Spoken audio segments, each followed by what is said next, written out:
ఈరోజు గుంతకల్ పట్టణంలోని ఏదైతే గవర్నమెంట్ ఏర్పాటు చేసిన దోనుముక్కలకు సంబంధించినటువంటి లేఅవుట్లో మరి మొన్ననే గౌరవ ఎమ్మెల్యే గారు మరి పేదవాళ్ళకు ఉగాది ప్లాట్లు పంపిణీ చేస్తామని చెప్పడం జరిగింది. కానీ ఈ పరిశీలనలో చూస్తూ ఉంటే ఏదైతే గతంలో రాజశేఖర రెడ్డి గారు మరి విధంగా తర్వాత చంద్రబాబు నాయుడు గారు మరి జగన్ గారు మరి ఇప్పుడు చంద్రబాబు నాయుడు గారు అంటే ఏ ప్రభుత్వం వచ్చినా కానీ ఈ లేఅవుట్లో రావడము మరి ఉన్న వాళ్ళని తీసేయడము, వాళ్ళు కట్టుకోలేదను, సౌకర్యాలు లేవను, లోన్లు రాకపోవడం వల్ల వాళ్ళు అక్కడ ఆ నివాసం ఏర్పాటు చేసుకోకపోవడం వల్ల అప్పుడు క్యాన్సిల్ చేయడం. గతంలో ఏదైతే ఇందిరా మిల్లు క్యాన్సిల్ చేసినారు, ఇప్పుడు చాలా మంది దానిలో బేస్మెంటల్ లోన్లు సిమెంట్ పడడం వల్ల వాళ్ళకి ఇప్పటికీ కొత్త స్థలాలు రావట్లేదు. తర్వాత మళ్ళీ చంద్రబాబు నాయుడు ఫీల్డ్లోనే మార్పు జరిగింది. మరి జగన్ ఫీల్డ్లో ఒకటిద్దరు అన్ని లేఅవుట్లు చేంజ్ చేసేసి దానిలో కానీ ఒక సెంటు కింద మార్చి చాలా అవుట్లకి పట్టాలు, అది ఆన్లైన్ రిజిస్ట్రేషన్తో ఫస్ట్ పట్టాయడమే కాకుండా మళ్ళీ తర్వాత రిజిస్ట్రేషన్ కానీ చేసి ఇవ్వడం జరిగింది. మరీ ఇప్పుడు ఏమవుతోంది, కొన్ని బేస్మట్టాలు కానీ ఎంఆర్ఓ గారు వాటికి నోటీసులు ఇవ్వడం జరిగింది, మేము తొలగిస్తాము మీరు కట్టుకోకుంటే అన్నది. కానీ ప్రభుత్వం ఇస్తున్న పాత 1,80,000కి 50,000 కల్పిస్తామని ఈ ప్రభుత్వం చెప్పింది. కానీ ఇప్పటికీ ఆ 50,000 రూపాయలు కొన్ని పల్లా. ఇప్పుడు ప్రజెంట్ మళ్ళీ కొత్త స్థలాలు ఇవ్వాలి అంటే మళ్ళీ ఇక్కడే ఈ లేఅవుట్లు ఎవరైతే ఖాళీ ఉన్నారో అంటే ఎవరైతే మళ్ళీ పేదవాళ్ళు తీసి మళ్ళీ పేదవాళ్ళకి ఇవ్వాలి. అట్లా కాకుండా ఎమ్మెల్యే గారు దీన్ని పరిశీలించి ఇట్లా కాకుండా మనకి నల్లగుట్ట అనే ఏరియా ఉంది గుంటకల్లో. ఈ నల్లగుట్టకి గతంలోనే 30 ఎకరాల దాకా ప్రభుత్వం 4 కోట్ల దాకా ఏదో శాంక్షన్ చేయడం జరిగింది. దాన్ని టౌన్షిప్ మాదిరిగా చేసి పేదవాళ్ళందరికీ ఇంటి స్థలాలైన ప్లాన్గా ఉంది గతంలో. కాబట్టి మీరు దయచేసి ఇక్కడ ఏదైతే పేదవాళ్ళు ఇల్లు కట్టుకోలేక కనీసం ఆ ఇల్లు నిర్మించుకునే శక్తి కలిగిన వాళ్ళు చాలా మంది ఉన్నారు. ఇప్పుడు వాళ్ళందరికీ మళ్ళీ తొలగిస్తే మళ్ళీ ఆన్లైన్లో వచ్చి ఆ పేర్లు పోవు, వాళ్ళ లైఫ్లో మళ్ళీ ఎప్పటికీ స్థలాలు రావు. కాబట్టి ఇక్కడ మళ్ళీ ఇక్కడే కాకుండా ఏదైతే లబ్ధిదారులు ఉన్నారో వాళ్ళకి కొంచెం సపోర్ట్ చేసి వాళ్ళ ఇల్లు నిర్మాణం పూర్తయ్యే విధంగా మీ అందరూ సహకరించాలా. దాంతోపాటుగా మా అభిప్రాయం అయితే నల్లగుట్లో ఎక్కువ ప్రభుత్వం ఎందుకు పరిశీలించడము, తర్వాత చెక్ చేయడము, దాన్ని డబ్బు కేటాయించడం కానీ జరిగిందని మాకున్న సమాచారం. కాబట్టి అట్లాంటి ప్లేస్ ఇంకా వేరే దగ్గర వెతికి ఇప్పుడు ఏదైతే అర్హులు ఎవరైతే ఆన్లైన్ చేస్తున్నారో వాళ్ళందరికీ మేము కానీ అడుగుతున్నాం. గతంలో 1 సెంటు ఇచ్చినప్పుడు మేము కమ్యూనిస్ట్ పార్టీ పోరాటం ద్వారానే 1 సెంటు స్థలం సరిపోదనడంతో చంద్రబాబు నాయుడు గారు దిగి వచ్చి ఇప్పుడు 2 సెంటు స్థలాన్ని ఒప్పుకోవడం జరిగింది.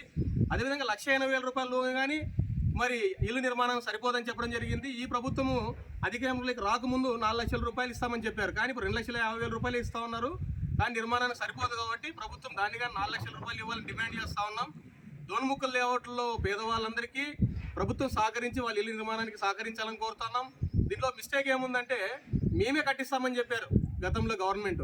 ఆ కట్టిస్తామన్నప్పుడు థర్డ్ ఆప్షన్ చాలా మంది ఇండ్లు ఇవ్వడం జరిగింది. కానీ థర్డ్ ఆప్షన్ సంబంధించిన వాళ్ళు కొన్ని నేలమట్టం చేయడము, కొన్ని మట్టి తీయడము, కొన్ని ఇసుక తీసుకొని అవి నిర్మాణాలు చేయలే, అవి కానీ ఆగిపెట్టినాయి. అట్లా జరుపుకోకుండా ప్రతి ఒక్కరికి పర్మనెంట్గా ఇల్లు అనేది ఇచ్చేస్తే జీవితంలో మళ్ళీ వాళ్ళు అడగరు. తర్వాత మీరు కానీ దయచేసి వేరే దగ్గర ఎక్కడైనా మంచి లేఅవుట్ వెతికి పేద ప్రజలందరికీ మీ పేరు గుర్తుండేటట్లుగా పట్టాలు పంపిణీ చేయాలని కోరుతా ఉన్నాం. మహేష్ గారికి ధన్యవాదాలు తెలుస్తూ ఇప్పుడు కట్ చేసి మళ్ళీ గతంలో రాజశేఖర రెడ్డి గవర్నమెంట్ ఉన్నప్పుడు ఈ డోర్ముక్కల్ రోడ్లోని రైతుల నుంచి భూసేకరణ చేసి ఎంతో వ్యయ ప్రయాసాలతోన ఇక్కడ ఒక్కొక్కరికి 2 సెంట్లు 20x40 ఇచ్చినాడు. దాంట్లోన మళ్ళా చంద్రబాబు నాయుడు ముఖ్యమంత్రి అయినాక ఇక్కడ అసలు ఒక ఇల్లు కూడా కట్టలేదు. కట్టుకోకున్నట్ల ఏమి చేసినాడంటే అపార్ట్మెంట్స్ అని చెప్పి ఎక్కడో ఊరికి దూరంగా అపార్ట్మెంట్స్ నిర్మాణాలు చేసినారే కానీ అవి ఇంతవరకు ఓపెన్ కాలేదు. కాబట్టి ఆయన తర్వాత మళ్ళీ జగన్మోహన్ రెడ్డి వచ్చినాడు.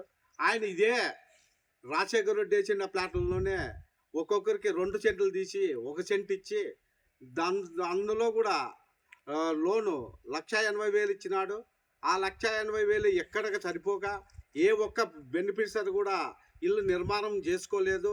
కాబట్టి ఇప్పుడు ఈ కూటమి ప్రభుత్వం ఏం చెప్పిందంటే ఎన్నికల ముందు ఒక్కొక్క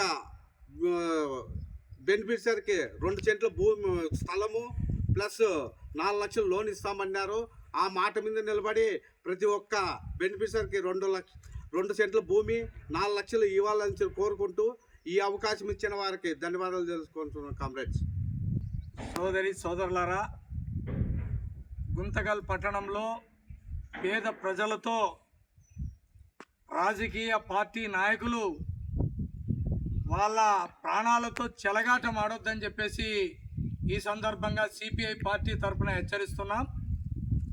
ఎందుకంటే దాదాపు ఒక 50 సంవత్సరాల క్రితం ఇందిరాగాంధీ గారు గుంటకల్ నడిబొట్టులో ఉన్నటువంటి కతలగేరిలో పెద్ద ఫ్లాట్లు 2 సెంట్లు స్థలాలు ఇవ్వడం జరిగింది. ఈరోజు కూడా అక్కడ ఖాళీ స్థలాలు ఉన్నాయి. 50 సంవత్సరాల కాలం గడిచినా కూడా ఈరోజు కూడా ఖాళీ స్థలాలు ఉన్నాయి. అటువైపు ఏ ఎంఆర్ఓ గారు కానీ ఎమ్మెల్యే గారు కానీ అటువంటి వైపు చూడలే. ఇతర ప్రాంతాల్లో ఉన్నటువంటి నియోజకవర్గ ఎమ్మెల్యేలు కూడా గుంటకల్ నియోజకవర్గ ఎమ్మెల్యేలు మాదిరిగా ఇచ్చిన స్థలాల్లోనే మరీ తిరిగి రద్దు చేయడం, మరి కొత్త వారికి ఇవ్వడం, మరి రద్దు చేయడం, మరి కొత్త వారికి ఇవ్వడం, ఇట్లా ఒకే ఫ్లాటే సైజులను కూడా తగ్గించి దాదాపు 4-5 మందికి లబ్ధిదారులకు ఇవ్వడం జరిగింది. ఆ లబ్ధిదారులందరూ కూడా ఈరోజు ఆ ఫ్లాట్ దగ్గరకు వచ్చి ఇది నాది అని చెప్పేసి ఒకరికొకరు కొట్లాడుకోవడం, నెత్తులు పాల్గొట్టుకోవడం, మరి ఎలక్ట్రానిక్ మీడియాకు పేపర్లకు కూడా ఎక్కడ మనం చూస్తూనే ఉన్నాం. ఈ మధ్యనే చూస్తున్నాం 4 గుంటకల్లో ఉన్నటువంటి 4 పోలీస్ స్టేషన్లో కూడా ఇవే స్థలాల విషయము రికార్డ్ అవుతున్నాయి. ఒకే స్థలం పైన 2-3 పట్టాలు తీసుకుని ఇది నాది అని కొట్లాడుతుంటే అక్కడ పోలీసు వారే దాన్ని పరిష్కారం చేయలేక రెవెన్యూ అధికారులకు రెఫర్ చేస్తున్నారు. రెవెన్యూ అధికారులు కూడా వాళ్ళ దగ్గర సరిగ్గా రికార్డులు లేవు. ఒక ఎంఆర్ఓ ఉంటే మరి ఆయన రిటైర్డ్ ట్రాన్స్ఫర్ అయిపోయేలోపు ఆ రికార్డు మాయమైపోతుంది. మరి కొత్తగా వచ్చిన ఎంఆర్ఓకి ఆ రికార్డులు ఉంటేనే ఏదైనా చెప్పగలడు. అట్లా చెప్పలేని పరిస్థితిలో ఈరోజు ఎంఆర్ఓ పరిస్థితి కూడా ఆ విధంగా గడుస్తుంది. అదేవిధంగా ఎమ్మెల్యే గారు ఇప్పుడు ప్రజెంట్ ఉన్నటువంటి ఎమ్మెల్యే గారు పుట్టిన రోజు సందర్భంగా పేదలకు ఇళ్ల స్థలాలు ఇవ్వాలని శ్రీకారం చుట్టారు. చాలా సంతోషం. కానీ ఈయన కూడా మరి ఆ బురదలోకే కాలేస్తున్నారని చెప్పేసి ఈ సందర్భంగా సిపిఐ పార్టీ తరఫున మరి ఎమ్మెల్యే గారికి కూడా విజ్ఞప్తి చేస్తున్నాం. ఆయన కూడా స్థలాలు ఇవ్వాలంటే గుంటకల్లో చివరి ప్రాంతాల్లో దండిగా పరంపర స్థలాలు ఉన్నాయి, భూములు ఉన్నాయి. అటువంటి భూములు కావాలన్నా కూడా మరి రికార్డుతో సహా మేము సిపిఐ పార్టీగా మేము ఇవ్వడానికి సిద్ధంగా ఉన్నాం. మరి ఎమ్మెల్యే గారి ఆదేశాల మేరకే ఇప్పుడు ఉన్నటువంటి ఎంఆర్ఓ రమాదేవి మేడం గారు డోన్ముక్కల మరి మొత్తం ఫ్లాట్ 12 లేఅవుట్లు ఉన్నాయి. ఈ 12 లేఅవుట్లో ఎక్కడెక్కడ ఖాళీ స్థలాలు ఉన్నాయో ఆ ఖాళీ స్థలాలని రద్దు చేసి మరి తిరిగి కొత్త వాళ్ళకి ఇవ్వడానికి ఇది శ్రీకారం చుట్టారని తెలిసింది. మరి గత ఎమ్మెల్యేలు కూడా ఎంఆర్ఓలు కూడా అదే పని చేశారు. ఇప్పుడు కొత్తగా వచ్చినటువంటి ఎమ్మెల్యే జయరాం గారు కూడా ఎంఆర్ఓ గారి దగ్గర నుండి అదే పని చేయిస్తున్నారని చెప్పేసి ఈరోజు పట్టణ ప్రజలు చాలా బాధపడుతున్నారు. లేని వాళ్ళు, పేదవాళ్ళు ప్రభుత్వం ఇస్తున్నటువంటి రుణాలు ఇంటి నిర్మాణం కట్టుకోవడానికి ఏ విధంగా సరిపోవు. అలాంటప్పుడు ఆ పేదవాడు ఏ విధంగా నిర్మాణం చేసుకోగలడు? ఆ నిర్మాణానికి తగ్గటువంటి ప్రభుత్వ ఆర్థిక సహాయం చేస్తే ఆ నిర్మాణం పూర్తి చేసుకొని ఉండగలడు. గత ప్రభుత్వం 1,80,000 ఇచ్చింది. 1,80,000 ఇస్తే బేస్మెంటాలకే పరిమితి అవుతున్నాయి. ఈ ప్రభుత్వం కూటమి ప్రభుత్వం 4 లక్షలు ఇస్తాం అధికారంలోకి అని చెప్పినటువంటి కూటమి ప్రభుత్వం అధికారంలోకి వచ్చిన తర్వాత కేంద్ర ప్రభుత్వం అమౌంట్ను కలుపుకొని 2.5 లక్షలు ఇస్తామని చెప్పేసి అంటున్నారు. ఈ 2.5 లక్షలు కూడా ఇవ్వడం ద్వారా లబ్ధిదారులు ఇళ్ళు కట్టుకోలేరు. ఖాళీ స్థలాలు, మరి అక్కడక్కడ పునాదులు, బేస్మెంటాలు, మరి పడిపోయినటువంటి నిలబడినటువంటి గోడలు ఇవే దర్శనమిస్తాయి. మరి వాటన్నింటినీ రద్దు చేసి మరి కొత్త వారికి ఇవ్వడం, ఉన్నవారు పట్టాలు ఉన్నవారు వచ్చి కొట్లాడటం.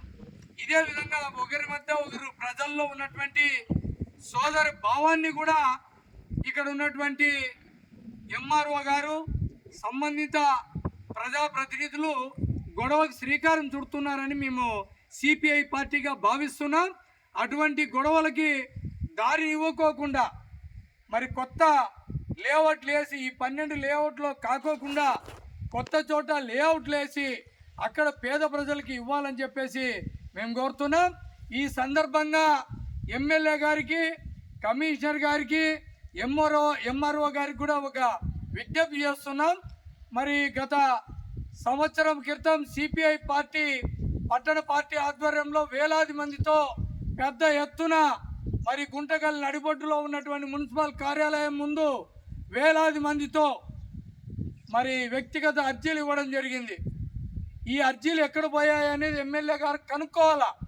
ఈరోజు సచివాలయాల్లో మీకు ఇళ్ల స్థలాలు కావాలంటే అర్జీలు ఇవ్వండి అంటున్నారు.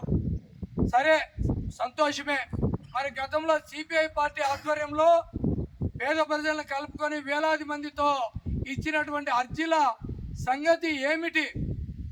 అక్కడ ఆ అర్జీలలో పేదలు మొరపెట్టుకున్నటువంటి సమస్య పరిష్కారం ఏం చేస్తున్నారు అటువైపు చూడాలని గుంటకల్ ఎమ్మెల్యే జయరాం గారికి, అదేవిధంగా ఆర్డీఓ గారికి, అదేవిధంగా ఎంఆర్ఓ గారికి, అదేవిధంగా మున్సిపల్ కమిషనర్ గారికి కూడా సిపిఐ బృందం మరి విజ్ఞప్తి చేస్తున్నాం. లేదా ఇదే పరిస్థితుల్లో ఉంటే భవిష్యత్తులో సిపిఐ పార్టీ ఆధ్వర్యంలో మరోసారి వాళ్ళందరినీ కలుపుకొని పెద్ద ఎత్తున ప్రభుత్వ కార్యాలయాల్ని దగ్ధం ముట్టడిస్తామని చెప్పేసి ఈ సందర్భంగా మరి హెచ్చరిస్తున్నాం.